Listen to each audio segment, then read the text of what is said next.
Have you ever wondered what it takes to make someone worth $125 million completely disappear from the face of the earth? Not metaphorically vanish from society or retreat to some private island, but literally evaporate without leaving a single trace. No body, no witness, no explanation. Helen Brach commanded a candy fortune that could have bought her anything, except the one thing she desperately needed: protection from those who saw her wealth as opportunity rather than achievement. And her story challenges every assumption about what money can secure, proving that even 9-figure fortunes offer no sanctuary when you stumble into the wrong person's orbit. Consequently, in today's episode of Old Money Allure, we unravel perhaps the most expensive disappearance in American history, a case where extreme wealth became the very thing that made a woman worth more dead than alive.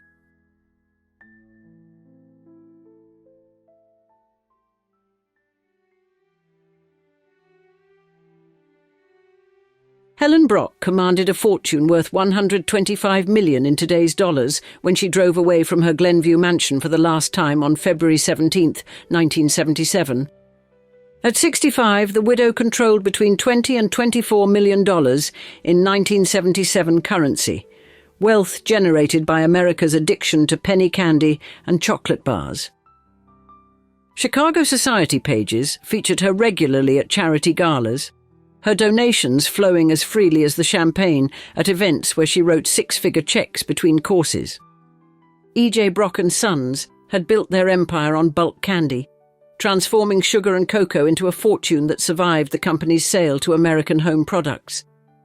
Her Glenview estate sprawled across suburban Chicago's most exclusive neighborhood, while winters brought escape to her Florida residence where Midwestern cold never reached.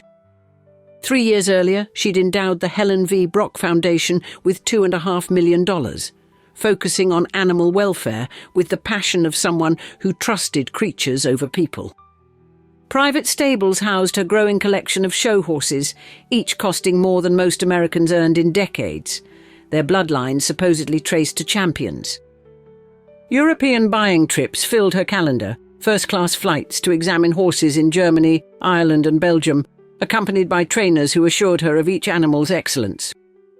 Bank vaults protected investment portfolios that generated more annual income than entire Chicago neighborhoods earned collectively, managed by advisors who'd grown rich, servicing her wealth.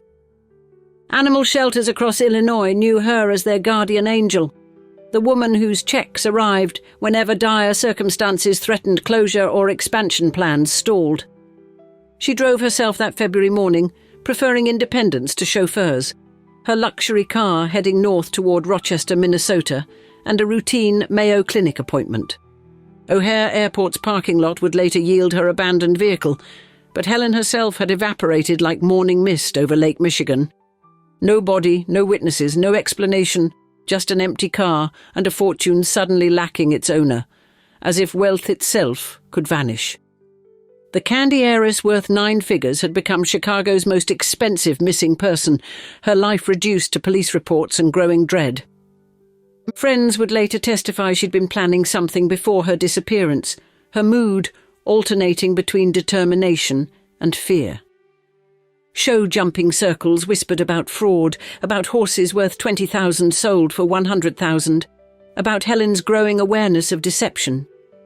Indeed, wealthy women defrauded by the people they trusted most is a pattern we've documented extensively, and Helen's case is far from the darkest. Thus, the heiress story's too scandalous for YouTube live free on our free Substack in the first link in the video description, where we're launching a monthly book club that spends 4 weeks unravelling one old money dynasty's secrets at a time. Now Richard Bailey's name surfaced repeatedly, the charming horse dealer who'd sold her animals, who'd gained her trust, who'd perhaps gained too much. The Mayo Clinic appointment went unkept, the medical staff noting her absence without alarm, routine checkups often rescheduled by wealthy patients. But Helen Brach never rescheduled anything again, her disappearance launching investigations that would expose murder, fraud, and organised crime connections.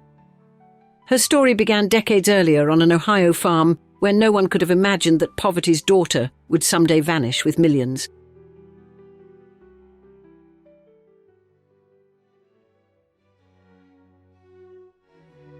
Unionport, Ohio, produced Helen Marie Voorhees on November 10, 1911, delivering her into farm life, where wealth meant owning land rather than working it. Rural America offered limited horizons for women, particularly those whose first marriages failed, leaving them divorced in an era when that status implied moral failure. Palm Beach, Florida, beckoned with promises of reinvention, its seasonal economy needing service workers for wealthy Easterners fleeing winter's grasp. The Indian Creek Country Club positioned Helen perfectly, checking coats for millionaires who tipped well, observing how extreme wealth operated at close range. Frank Brach noticed the attractive 38-year-old handling his overcoat, the 63-year-old candy heir recognizing something beyond her service role. His fortune traced to Emil Julius Brach, the German immigrant who'd invested $15,000 in 1904 to build America's candy colossus. E.J. Brach and Sons had conquered American sweet teeth through mass production, their Chicago factories churning out caramels, chocolate drops and peppermints by the ton. Marriage in 1950 transformed Helen from wage earner to millionaire's wife, their union bridging class chasms that only money could span. Glenview, Illinois became their primary residence, its location balancing Chicago business proximity with suburban tranquility that suited Frank's increasing age. Florida remained their winter refuge, maintaining connections to where they'd met, while enjoying weather that made Chicago winters seem like distant nightmares. Helen adapted gradually to wealth's requirements. Charity boards expected attendance, social obligations demanded proper clothing, causes needed patronage from established families. 20 years passed in comfortable routine until Frank's 1970 death shifted control of $17 to $30 million into Helen's unprepared hands. The transformation was absolute. Yesterday's coat check girl now commanded wealth exceeding $100 million in modern purchasing power. Chicago's charitable ecosystem welcomed their newest major donor, particularly animal welfare organizations, that discovered Helen's genuine passion for protecting vulnerable creatures. She formalized this commitment in 1974, establishing the Helen V. Brach Foundation with focused intent on preventing animal cruelty. The foundation's initial $2.5 million endowment represented serious money, its grants beginning to flow to shelters and rescue operations. American Home Products had purchased the candy company in 1966 for $136 million, over $1 billion today, severing operational ties while preserving wealth. This separation meant Helen's fortune existed independently in diversified investments, generating returns without requiring business knowledge she'd never acquired. Financial advisors managed these complexities, their fees small compared to the portfolios they supervised, their expertise essential to maintaining wealth. Yet this same structure that protected her assets from mismanagement created vulnerabilities. Helen understood charity better than finance, trust better than verification. By 1973, she'd entered Chicago's equestrian world, where horses cost fortunes and expertise meant distinguishing bloodlines from lies. Richard Bailey would teach her exactly how expensive ignorance could become when combined with wealth and misplaced confidence.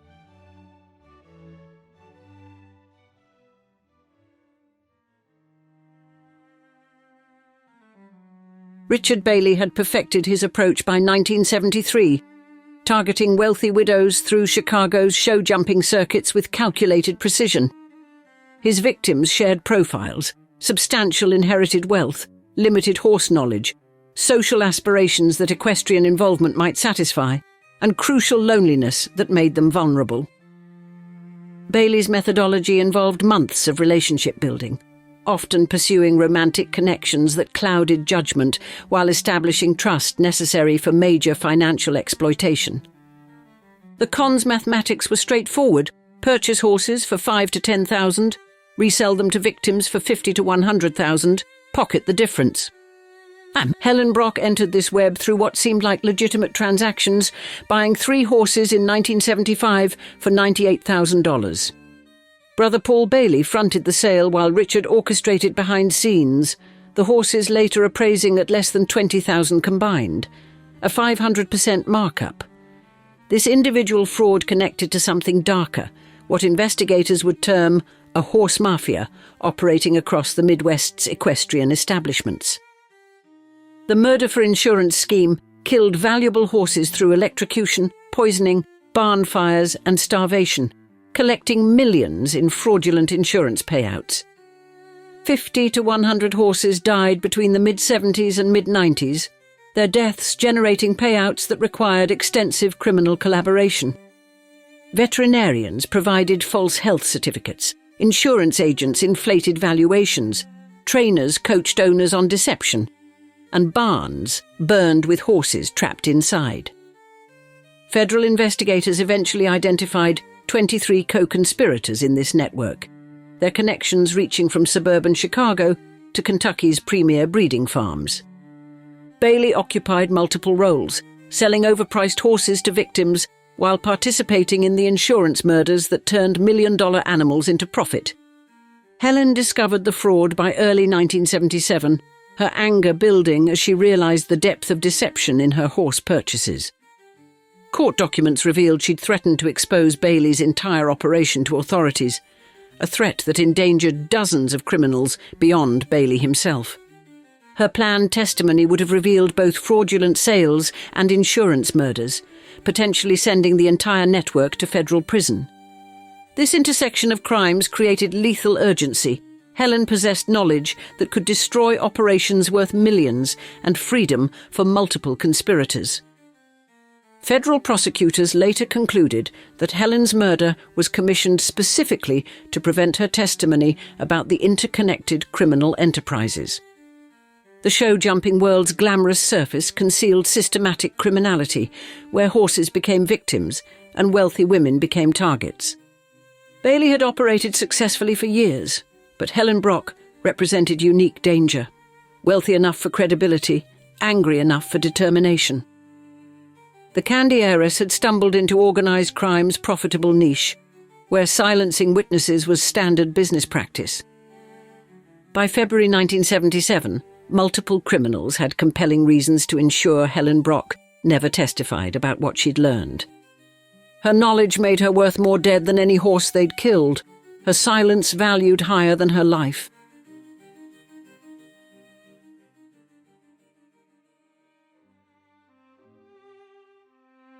Helen Brach ate breakfast in her Glenview kitchen on February 17th, reviewing her schedule for the Mayo Clinic visit she'd never complete. Staff watched her depart alone, driving north toward Rochester, Minnesota, a 400-mile journey she'd made before for routine medical checkups. Somewhere between suburban Chicago and her destination, Helen Brach ceased to exist, vanishing as completely as if she'd driven into another dimension. Her luxury car surfaced days later at O'Hare Airport, abandoned in the parking structure without explanation, luggage, or any indication of travel plans. Airport security cameras from 1977 were primitive, providing no footage of who'd parked the vehicle or when it arrived. Police initially investigated voluntary disappearance. Wealthy people sometimes fled their lives, seeking fresh starts under new identities with hidden funds. But Helen's financial patterns argued against flight. No unusual withdrawals, no liquidated assets, no preparations suggesting planned departure. Richard Bailey emerged as the primary suspect once investigators learned of Helen's threats to expose his horse fraud operations. She'd reportedly given Bailey an ultimatum: return her money or face criminal charges, a demand that threatened his entire criminal enterprise. Federal agents developed evidence suggesting February 17th, or immediately after, as her murder date, killed to prevent testimony that would have destroyed dozens. The killing required professional expertise. Helen vanished without witnesses, without forensic evidence, without any trace suggesting violence. Prosecutors believed Chicago outfit involvement, the city's organized crime syndicate, providing body disposal expertise refined through decades of making problems disappear. Two disposal methods emerged as most likely: industrial chemical vats that dissolved organic matter completely, or blast furnaces reaching temperatures that vaporized everything. Glen Grove Equestrian Centre attracted particular attention. The Morton Grove facility was pouring fresh concrete foundations precisely when Helen vanished. Retired journalist John Drummond and documentary producer David Wallach independently concluded that Glen Grove represented the most logical burial site. Investigators conducted limited excavation over the years, but refused comprehensive searching without specific burial location information. The facility continued operating until December 2022, when demolition crews reduced the structures to rubble and exposed earth. Calls for systematic forensic excavation before redevelopment went unheeded, authorities maintaining that searching without specific intelligence was futile. Jack Matlick, Helen's houseman, complicated investigations by forging checks after her disappearance, his theft initially suggesting possible involvement. But Matlick's crimes appeared opportunistic rather than connected to murder. He'd simply stolen what he could once his employer vanished. 4 decades passed without a single confirmed sighting, credible lead, or physical evidence of Helen Brach's fate. The absence of remains made murder prosecution impossible, forcing investigators toward creative legal strategies to achieve justice.